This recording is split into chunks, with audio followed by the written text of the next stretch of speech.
The Monkey's Paw by W. Jacobs. Part 1. Without, the night was cold and wet, but in the small parlour of Laburnum Villa the blinds were drawn and the fire burned brightly. Father and son were at chess, the former, who possessed ideas about the game involving radical changes, putting his king into such sharp and unnecessary perils that it even provoked comment from the white-haired old lady knitting placidly by the fire. "Hark at the wind," said Mr. White, who, having seen a fatal mistake after it was too late, was amiably desirous of preventing his son from seeing it. "I'm listening," said the latter, grimly surveying the board as he stretched out his hand. "Check." "I should hardly think that he'd come tonight," said his father, with his hand poised over the board. "Mate," replied the son. "That's the worst of living so far out," bawled Mr. White with sudden and unlooked-for violence. "Of all the beastly, slushy, out-of-the-way places to live in, this is the worst. Pathway's a bog, and the road's a torrent. I don't know what people are thinking about. I suppose because only 2 houses in the road are let, they think it doesn't matter." "Never mind, dear," said his wife soothingly. "Perhaps you'll win the next one." Mr. White looked up sharply, just in time to intercept a knowing glance between mother and son. The words died away on his lips, and he hid a guilty grin in his thin grey beard. "There he is," said Herbert White, as the gate banged to loudly, and heavy footsteps came towards the door. The old man rose with hospitable haste, and opening the door, was heard condoling with the new arrival. The new arrival also condoled with himself, so that Mrs. White said, "Tut, tut," and coughed gently as her husband entered the room, followed by a tall, burly man, beady of eye and rubicund of visage. "Sergeant Major Morris," he said, introducing him. The sergeant major shook hands, and, taking the proffered seat by the fire, watched contentedly while his host got out whisky and tumblers, and stood a small copper kettle on the fire. At the 3rd glass his eyes got brighter, and he began to talk, the little family circle regarding with eager interest this visitor from distant parts, as he squared his broad shoulders in the chair and spoke of wild scenes and doughty deeds, of wars and plagues and strange peoples. 21 years of it," said Mr. White, nodding at his wife and son. "When he went away he was a slip of a youth in the warehouse. Now look at him." "He doesn't look to have taken much harm," said Mrs. White politely. "I'd like to go to India myself," said the old man. "Just to look around a bit, you know." "Better where you are," said the sergeant major, shaking his head. He put down the empty glass, and, sighing softly, shook it again. "I should like to see those old temples and fakirs and jugglers," said the old man. "What was that you started telling me the other day, about a monkey's paw or something, Morris?" "Nothing," said the soldier hastily. "Leastwise, nothing worth hearing." "Monkey's paw?" said Mrs. White, curiously. "Well, it's just a bit of what you might call magic, perhaps," said the sergeant major, off-handedly. His 3 listeners leaned forward eagerly. The visitor absent-mindedly put his empty glass to his lips, and then set it down again. His host filled it for him. "To look at," said the sergeant major, fumbling in his pocket. "It's just an ordinary little paw, dried to a mummy." He took something out of his pocket and proffered it. Mrs. White drew back with a grimace, but her son, taking it, examined it curiously. "And what is there special about it?" inquired Mr. White, as he took it from his son, and, having examined it, placed it upon the table. "It had a spell put on it by an old fakir," said the sergeant major. "A very holy man.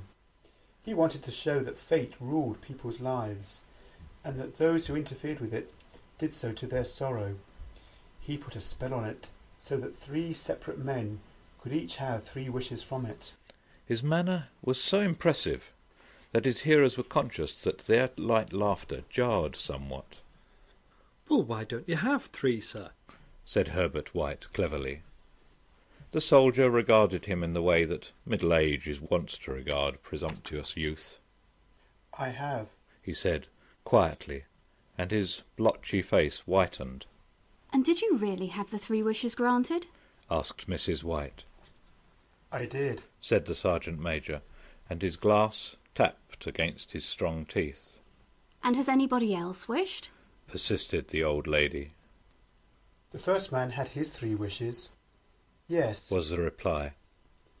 I don't know what the first 2 were, but the third was for death. That's how I got the paw. His tones were so grave that a hush fell upon the group. If you've had your 3 wishes, it's no good to you now then, Morris. Said the old man at last. What do you keep it for? The soldier shook his head. Fancy, I suppose. He said slowly. I did have some idea of selling it, but I don't think I will. It has caused enough mischief already. Besides, people won't buy. They think it's a fairy tale, some of them, and those who do think anything of it want to try it first and pay me afterward. If you could have another 3 wishes, Said the old man, eyeing him keenly. would you have them? I don't know. Said the other. I don't know. He took the paw, and, dangling it between his forefinger and thumb, suddenly threw it upon the fire. White, with a slight cry, stooped down and snatched it off. Better let it burn. Said the soldier solemnly. If you don't want it, Morris, Said the other. give it to me. I won't. Said his friend doggedly. I threw it on the fire. If you keep it, don't blame me for what happens. Pitch it on the fire again like a sensible man. The other shook his head and examined his new possession closely. How do you do it? He inquired. Hold it up in your right hand and wish aloud. Said the sergeant major. But I warn you of the consequences. Sounds like the Arabian Nights. Said Mrs. White, as she rose and began to set the supper. Don't you think you might wish for 4 pairs of hands for me? Her husband drew the talisman from pocket, and then all 3 burst into laughter, as the sergeant major, with a look of alarm on his face, caught him by the arm. If you must wish, He said gruffly. wish for something sensible. Mr. White dropped it back in his pocket, and, placing chairs, motioned his friend to the table. In the business of supper the talisman was partly forgotten, and afterward the 3 sat listening in an enthralled fashion to a second instalment of the soldier's adventures in India. If the tale about the monkey's paw is not more truthful than those he has been telling us, Said Herbert, as the door closed behind their guest, just in time for him to catch the last train. we shan't make much out of it. Did you give him anything for it, Father? Inquired Mrs. White, regarding her husband closely. A trifle. Said he, colouring slightly. He didn't want it, but I made him take it, and he pressed me again to throw it away. Likely. Said Herbert, with pretended horror. Why, we're going to be rich and famous and happy. Wish to be an emperor, Father, to begin with. Then you can't be henpecked. He darted round the table, pursued by the maligned Mrs. White, armed with an antimacassar. Mr. White took the paw from his pocket and eyed it dubiously. I don't know what to wish for, and that's a fact. He said slowly. It seems to me I've got all I want. If you only cleared the house, you'd be quite happy, wouldn't you? Said Herbert, with his hand on his shoulder. We'll wish for £200 then. That'll just do it. His father, smiling shamefacedly at his own credulity, held up the talisman, as his son, with a solemn face, somewhat marred by a wink at his mother, sat down at the piano and struck a few impressive chords. I wish for £200, said the old man distinctly. A fine crash from the piano greeted the words, interrupted by a shuddering cry from the old man. His wife and son ran towards him. It moved! He cried, with a glance of disgust at the object as it lay on the floor. As I wished, it twisted in my hand like a snake. Well, I don't see the money. Said his son, as he picked it up and placed it on the table. And I bet I never shall. It must have been your fancy, Father. Said his wife, regarding him anxiously. He shook his head. Never mind, though. There's no harm done, but it gave me a shock all the same. They sat down by the fire again, while the 2 men finished their pipes. Outside the wind was higher than ever, and the old man started nervously at the sound of a door banging upstairs. A silence unusual and depressing settled upon all 3, which lasted until the old couple rose to retire for the night. I expect you'll find the cash tied up in a big bag in the middle of your bed. Said Herbert, as he bade them good night. And something horrible squatting up on top of the wardrobe, watching you as you pocket your ill-gotten gains. He sat alone in the darkness, gazing at the dying fire, and seeing faces in it. The last face was so horrible and so simian that he gazed at it in amazement. It got so vivid that, with a little uneasy laugh, he felt on the table for a glass containing a little water to throw over it. His hand grasped the monkey's paw, and with a little shiver he wiped his hand on his coat, and went up to bed. Part 2. In the brightness of the wintry sun next morning, as it streamed over the breakfast table, he laughed at his fears. There was an air of prosaic wholesomeness about the room which it had lacked on the previous night, and the dirty, shrivelled little paw was pitched on the sideboard with a carelessness which betokened no great belief in its virtues.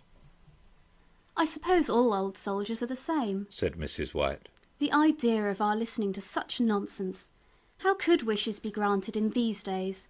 And if they could, how could £200 hurt you, father? Might drop on his head from the sky, said the frivolous Herbert. Morris said the things happened so naturally, said his father, that you might, if you so wished, attribute it to coincidence. Well, don't break into the money before I come back, said Herbert, as he rose from the table.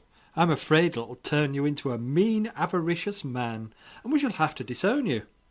His mother laughed, and following him to the door, watched him down the road, and returning to the breakfast table, was very happy at the expense of her husband's credulity, all of which did not prevent her from scurrying to the door at the postman's knock, nor prevent her from referring, somewhat shortly, to retired sergeant-majors of bibulous habits, when she found that the post brought a tailor's bill.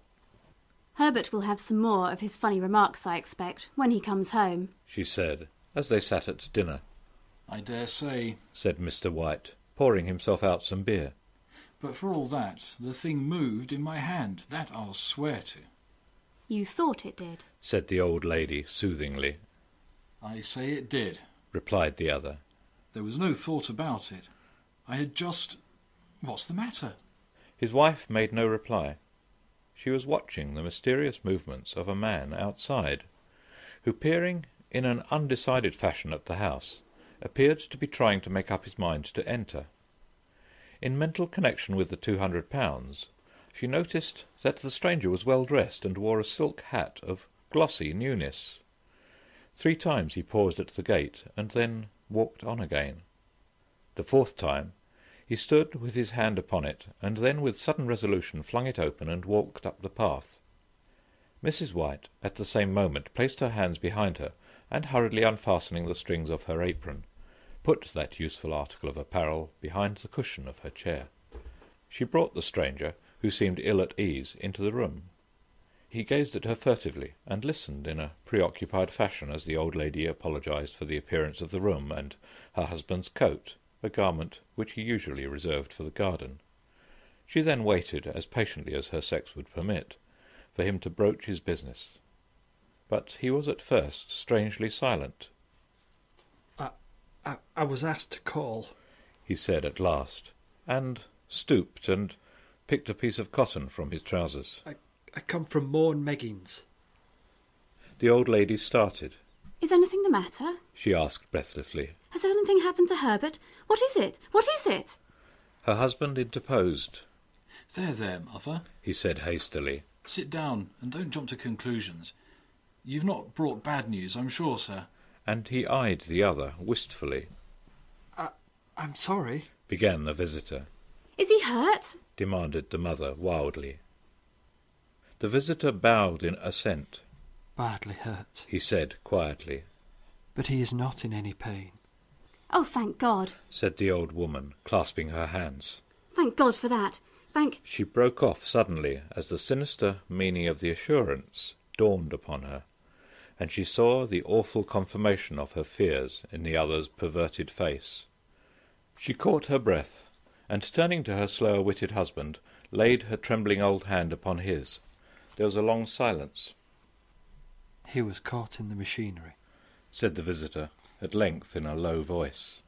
Caught in the machinery? Repeated Mr. White in a dazed fashion. Yes. He sat staring blankly out at the window, and taking his wife's hand between his own, pressed it as he had been wont to do in their old courting days, nearly 40 years before. He was the only one left to us, he said, turning gently to the visitor. It is hard. The other coughed, and, rising, walked slowly to the window. "The firm wished me to convey their sincere sympathy with you in your great loss," he said, without looking round. "I beg that you will understand I am only their servant, and merely obeying orders." There was no reply.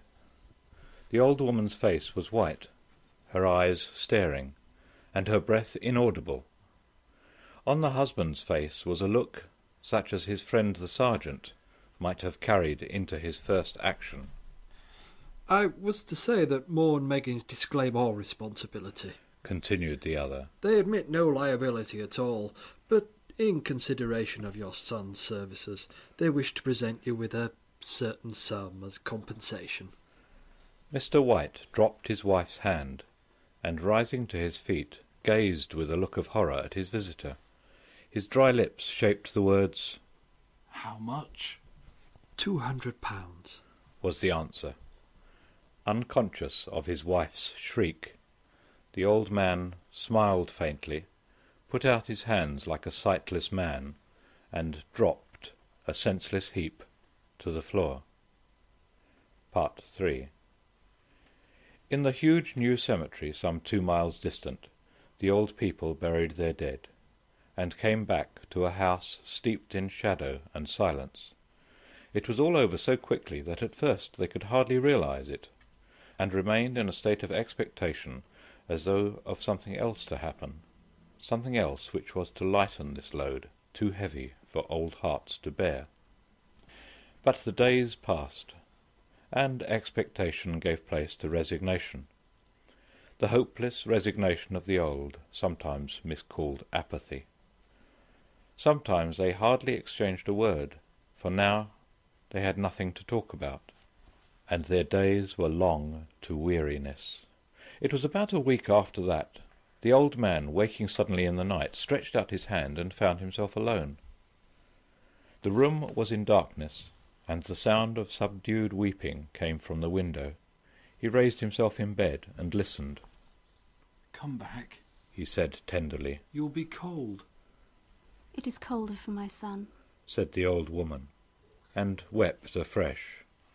The sound of her sobs died away on his ears. The bed was warm, and his eyes heavy with sleep. He dozed fitfully, and then slept until a sudden wild cry from his wife awoke him with a start. "The paw! She cried wildly. The monkey's paw!" He started up in alarm. Where? Where is it? What's the matter?" She came stumbling across the room towards him. "I want it. She said quietly. You've not destroyed it." "It's in the parlour, on the bracket." He replied, marvelling. "Why?" She cried and laughed together, and bending over kissed his cheek. "I only just thought of it," She said hysterically. "Why didn't I think of it before? Why didn't you think of it?" "Think of what?" He questioned. "The other 2 wishes. She replied rapidly. We've only had 1. Was not that enough? He demanded fiercely. "No. She cried triumphantly. We'll have 1 more. Go down and get it quickly, and wish our boy alive again." The man sat up in bed and flung the bedclothes from his quaking limbs. Good God, you're mad! He cried aghast. "Get it. She panted. Get it quickly, and wish. Oh, my boy, my boy." Her husband struck a match and lit the candle. Get back to bed. He said unsteadily. You don't know what you're saying. "We had the first wish granted. Said the old woman feverishly. Why not the second?" A coincidence. Stammered the old man. "Go and get it and wish." Cried his wife, quivering with excitement. The old man turned and regarded her, and his voice shook. He has been dead 10 days. And besides, he I would not tell you else, but I could only recognize him by his clothing. If he was too terrible for you to see then, how now?" "Bring him back!" cried the old woman, and dragged him towards the door. "Do you think I fear the child I have nursed?" He went down in the darkness and felt his way to the parlour, and then to the mantelpiece. The talisman was in its place, and a horrible fear that the unspoken wish might bring his mutilated son before him ere he could escape from the room seized upon him, and he caught his breath as he found that he had lost the direction of the door. His brow cold with sweat, he felt his way round the table, and groped along the wall until he found himself in the small passage with the unwholesome thing in his hand. Even his wife's face seemed changed as he entered the room. It was white and expectant, and to his fears seemed to have an unnatural look upon it. He was afraid of her. "Wish!" she cried in a strong voice. "It is foolish and wicked," He faltered. "Wish!" repeated his wife. He raised his hand. "I wish my son alive again." The talisman fell to the floor, and he regarded it fearfully. Then he sank trembling into a chair as the old woman with burning eyes walked to the window and raised the blind. He sat until he was chilled with the cold, glancing occasionally at the figure of the old woman peering through the window. The candle end, which had burned below the rim of the china candlestick, was throwing pulsating shadows on the ceiling and walls, until, with a flicker larger than the rest, it expired. The old man, with an unspeakable sense of relief at the failure of the talisman, crept back to his bed, and a minute or two afterwards the old woman came silently and apathetically beside him. Neither spoke, but lay silently, listening to the ticking of the clock. A stair creaked, and a squeaky mouse scurried noisily through the wall. The darkness was oppressive, and after lying for some time screwing up his courage, he took the box of matches and, striking one, went downstairs for a candle. At the foot of the stairs the match went out, and he paused to strike another, and at the same moment a knock, so quiet and stealthy as to be scarcely audible, sounded on the front door. The matches fell from his hand and spilled in the passage. He stood motionless, his breath suspended until the knock was repeated. Then he turned and fled swiftly back to his room and closed the door behind him. A third knock sounded through the house. "What's that?" cried the old woman, starting up. "A rat," said the old man in shaking tones. "a rat. It passed me on the stairs." His wife sat up in bed, listening. A loud knock resounded through the house.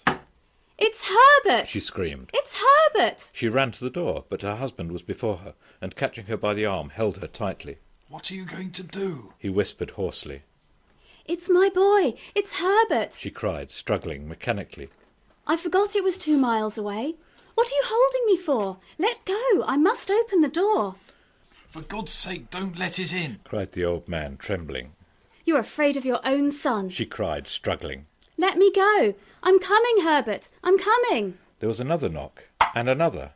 The old woman, with a sudden wrench, broke free and ran from the room.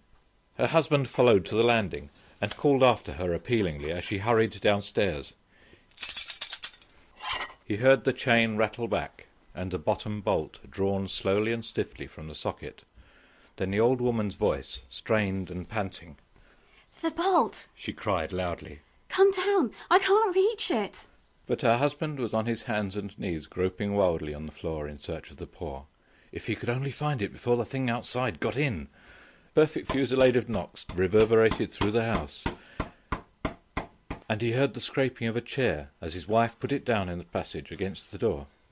He heard the creaking of the bolt as it came slowly back, and at the same moment he found the monkey's paw, and frantically breathed his third and last wish. The knocking ceased suddenly, although the echoes of it were still in the house. He heard the chair drawn back, and the door opened. A cold wind rushed up the staircase. and a long, loud wail of disappointment and misery from his wife gave him courage to run down to her side, and then to the gate beyond. The street lamp, flickering opposite, shone on a quiet and deserted road. The end.